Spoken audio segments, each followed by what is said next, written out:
Thank you very much. First, I'd like to start by thanking the organization committee or the organizers of this really important conference. Very happy to be a part of this. And thank you very much, Joan, for making everything super easy for us. So my research focuses on the development of medical education in Hashemite Iraq and in the early Republic period. But for today, I'm just kind of concentrating specifically on Jewish medical professionals throughout the Hashemite period and their complicated relationship with the state. So during the first half of the 20th century, Iraq was one of the few countries in the Middle East that suffered from prolonged medical labor shortages. In 1927, when the first Western-modeled medical college opened in Baghdad, 40% of its pupils were Jewish, a trend that continued more or less until the 1940s. These medical professionals opened clinics, headed hospitals and research institutes, pioneered many branches of medicine, and trained a plethora of specialists, making Jews an integral component of Iraq's medical health apparatus. However, by early 1950s, tacit discriminatory college admission policies and federal regulations were implemented to ensure that Iraq's most important state intermediaries came from social and political backgrounds that were closely aligned to the state. These policies had a direct impact on the country's professional classes, most significantly the Jewish medical labor. Iraq's Jewish medical community emerged from a process rooted in international education organizations established in the 19th century.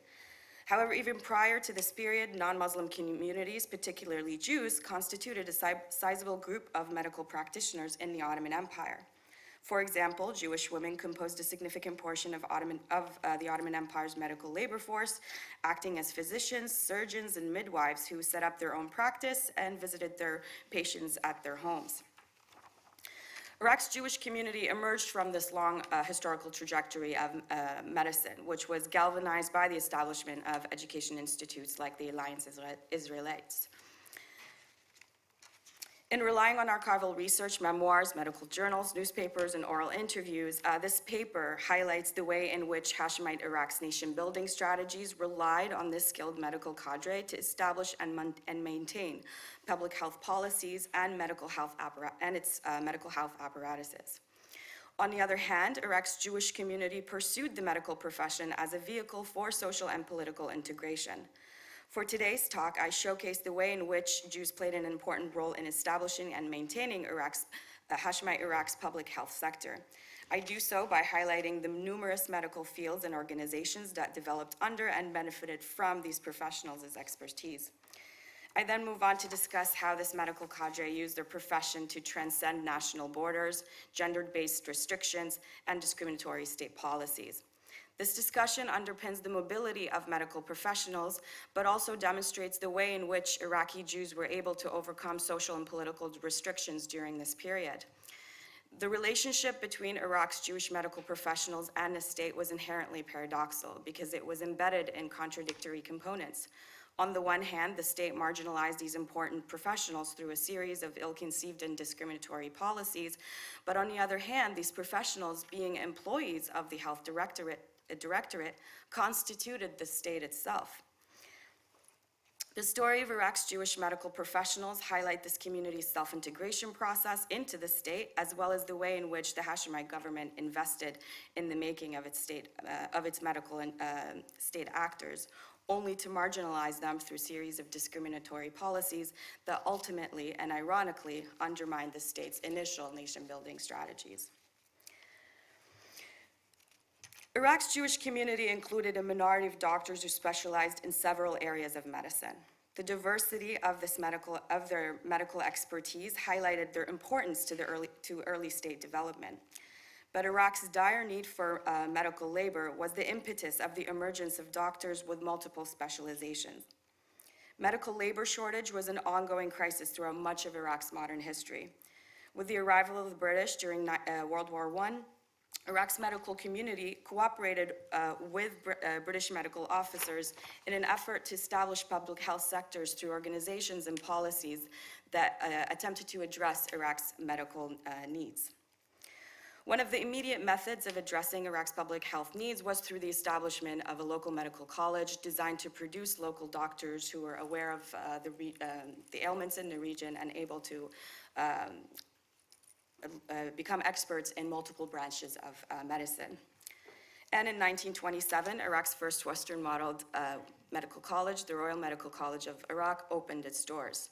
Soon thereafter, the Royal Medical College grew into a faculty where a nursing school, School of Public Health Administration, as well as a pharmacy and a dentistry college were surrounded by a teaching hospital and several medical research institutes that formed the Baghdad Medical City.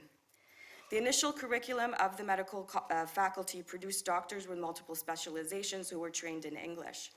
The Hashemite state invested in these doctors' professionalization and following graduation, incorporated them into its structure as medical officers. The graduates of the medical faculty were integral to establishing Iraq's public health sector and an asset to early nation building. Now, part of enrolling into the medical faculty, you had to sign a contract the student had to sign a contract with the government entailing that after graduation, they would serve at any given post dictated by the health directorate. And part of the stipulation of becoming a medical student at the Royal Medical College, you had to sign a contract saying that you would refrain from participating in any political activity, or otherwise you would be kicked out of the college. Now, the first cohorts of the medical college were middle or upper class men from Iraq's urban centers, mainly Baghdad.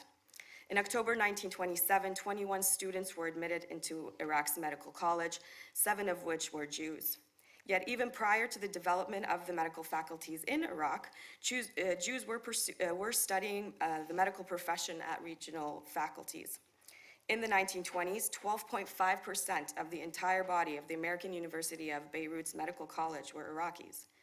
The president of the American University of Beirut wrote in 1926, quote, "There's a steady increased number of Jewish students coming to Beirut because the Jewish colony in Baghdad can send their children across the desert to study at the university," end quote. The careers of these doctors provide us with insight into the way in which the state invested in the development of these important medical professionals and the process of their marginalization. By the early 1930s, Iraq's public health sector was highly dependent on the graduates of the medical faculty. Being a significant portion of this medical labor, Iraqi Jews were integral to the formation and maintenance of the country's public health sector. Now, Iraqi Jews' primary and secondary education facilitated their integration into the state. They possessed the necessary language and science skills to successfully pass the entrance examination of the medical faculty. There was a constant controversy regarding the disproportionate enrollment rate into the medical college. So the British administration of the medical faculty of Iraq was cognizant of Jewish communities' abilities. The British Medical Supremo and the longest-serving dean of the Royal Medical College of Baghdad, Dr. Harry Chapman Sanderson, noted that, quote, "Iraq's Jewish students were particularly talented and they were among the most gifted graduates," end quote. He was constantly accused of being part of the Zionist plots because of the disproportionate enrollment rates of Jewish students in Baghdad. Investment of Iraq's Jewish community in medical development extended beyond manpower. Generous annual scholarships for the medical faculties were funded by Minahim Saleh Daniel, an Iraqi Jewish businessman with a science degree from Istanbul. Daniel became a member of the Iraqi Senate in 1925. He sponsored several awards for medical students, making him the largest and only individual contributor to the medical college project. By June of 1932, 4 months before Iraq's formal independence, 12 students graduated from the Royal Medical College of Iraq, 7 of whom were Jewish. So again, to remind you, in 1927, 21 enrolled and 7 were Jews. By the time of graduation, 12 matriculated and the 7 Jews succeeded throughout the majority, the entire course. These students included Karji Rabia, Jack Aboud Shabi, Raouf Dawood Smih, Yaqub Izaji, Fuad Murad al-Sheikh, Sahyon Munsha, and Abdul Hamid Shallash. Dr. Karji Rabia was born in Baghdad in 1908. He was one of the first products of the Hashemites' investments in the making of its medical sector. After graduation, the Hashemite government shipped him off to London for postgraduate studies, where he specialized in internal medicine. When he returned to Iraq, he opened a clinic in Al-Rashid Street in central Baghdad. So here we know that the state is investing in the professionalization of this medical labor. So there's clearly a cognizant effort to integrate them into the state. As soon as they return, they're assigned a position. By 1940, Dr. Rabia was teaching internal medicine at the Royal Medical College. It was during this time, however, that the Iraqi kingdom pursued a series of discriminatory policies that targeted Iraq's Jewish community. Ironically, these policies undermined the state's medical health apparatus as Iraq's most talented medical professionals fled the country, thus exacerbating the medical labor shortage crisis. According to the record of the denaturalization of Iraqi Jews, Dr. Karji Rabia registered in 1951. However, yesterday while I was having a chat with, yes, you told me that he didn't leave until the 60s. So this tells us that even though they were, yeah, so he registered in 1951, but he didn't leave. And also his brother, Albert, also registered around the same period, but they did not. I think I mentioned to you that his influence within knowing everybody, that he took him out of the registration because there was no way that he could have stayed and he already registered. So I actually think it's his expertise. He was a specialist in multiple fields, and he was an asset to the Iraqi medical health sector. So I think that he was indispensable to the state. But the fact that we do know that some can register and not leave when they registered is something that we need to kind of to consider. Now, another graduate is Dr. Jack Aboud Shawi, who was Iraq's first neurologist and psychologist. He's commonly known as Dr. Abudi. Dr. Abudi was born in 1908 in Basra to a prominent Jewish family. In 1921, at the age of 12, Abudi was sent to Victoria College in Alexandria to pursue private education. And the Crown Prince Abdul Ilah was one of his colleagues in Egypt. After graduating in 1932, Dr. Abudi pursued postgraduate studies in neurology. He held numerous positions, serviced a significant portion of Iraq's population, including one of the Hashemite princesses. He instructed at the medical faculty and published extensively in international journals. Dr. Abudi is fondly remembered in the memoirs of former students. Dr. Salim Farouk al-Damluji recalled Dr. Abudi as a tireless professor. He was a pleasant instructor who acted as a psychologist for the student body, who were often stressed and overworked. And also, whenever they learned of a new mental health medical condition, they immediately thought that they had it, so they would run to Dr. Abudi in hopes of getting some relief. He's remembered very fondly, as well as being a favorite at the Royal Medical College. In addition to teaching at the college, Dr. Abudi oversaw the neurology and psychiatry wards at the Royal Hospital. He also operated his own clinic and was the director of Iraq's first mental health sanatorium, Dar Rashid Hospital, which opened in 1943.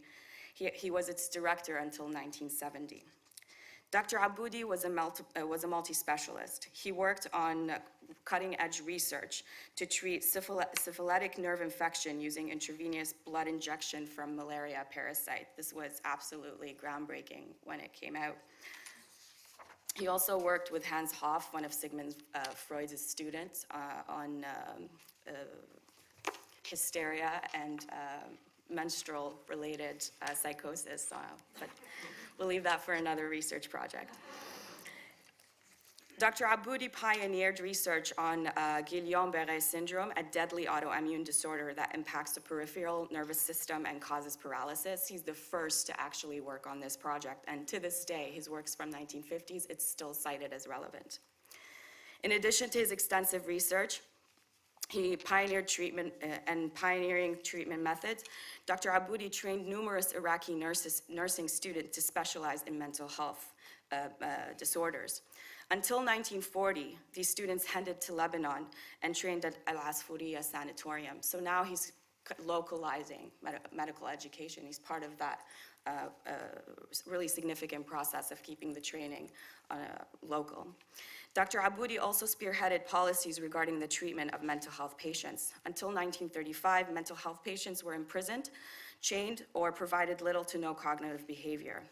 Thanks to his effort, we have more of a state-regulated policy on how to treat individuals suffering from mental disorders. Dr. Abudi also supervised many medical students training in psychiatry and neurology and directed the psychiatry wards at 2 different hospitals, as well as the mental sanatorium we just discussed. Along with his sister, Dr. Josephine Shabi, Dr. Abudi was known to his students, at least, as anti-Zionists. According to his former students in the 1950s, Dr. Abudi was asked, quote, "Why did you not leave to Israel like many of our Jewish professors and colleagues?" End quote.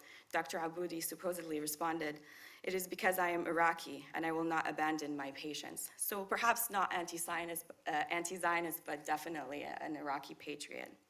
It was not until 1970s that Dr. Abudi left Iraq to the United States.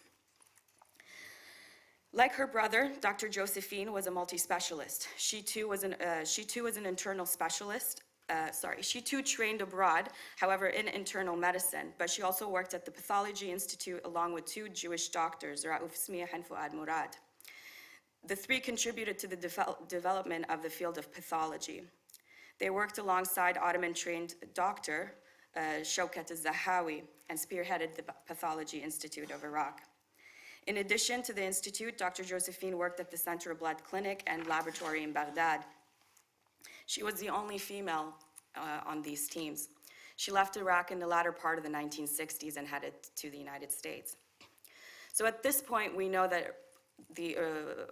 some Iraqi doctors are definitely registering, but they're staying in Iraq, but also that Iraqi Jewish women were quite a formidable force in the medical sector.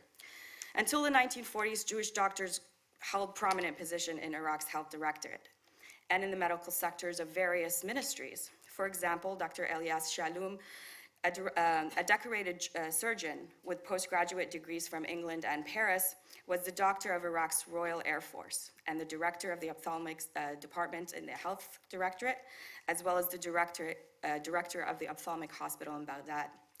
Another example of the positions that Iraqi Jewish medical community was still holding important positions throughout the health directorate is Dr. Wadi Sabbouh, who was promoted to direct the Dawkan Hospital in Sulaymaniya. However, his post was not renewed in the following year. In 1960, Dr. Khudair Elias became the director of a technologically advanced X-ray clinic in Al-Karkh. So again, here we're seeing that this community is very, very important to the Iraq's at this point, in 1952, is Ministry of Health. Now, these individuals that I've just mentioned did come from backgrounds, middle or upper class backgrounds. However, not all of the Iraqi Jewish medical community came from affluence. In 1945, a son of a Baghdadi plumber, Hoffman Haddad, was admitted into the medical college. Hoffman was only 15 when he applied to the college. However, he mobilized his wasta and altered his date of birth and gained admission. So now we know that, I think, in the body of literature on Iraqi Jewish professionals, there is this understanding that they were barred from being admitted into the medical college specifically by the 1940s, and we do have examples that that is not the case. One would imagine that those who were admitted came from affluence, but again, Dr. Hoffman Haddad was a son of a very poor Baghdadi plumber, and he managed to gain admission. Now, what about other sectors? What about nursing sectors? From 1930 until the 1950s, the majority of Iraqi nurses and female doctors were Jews. So in the case of the nursing school, we also have examples that the majority of the students were from the Iraq's Jewish community.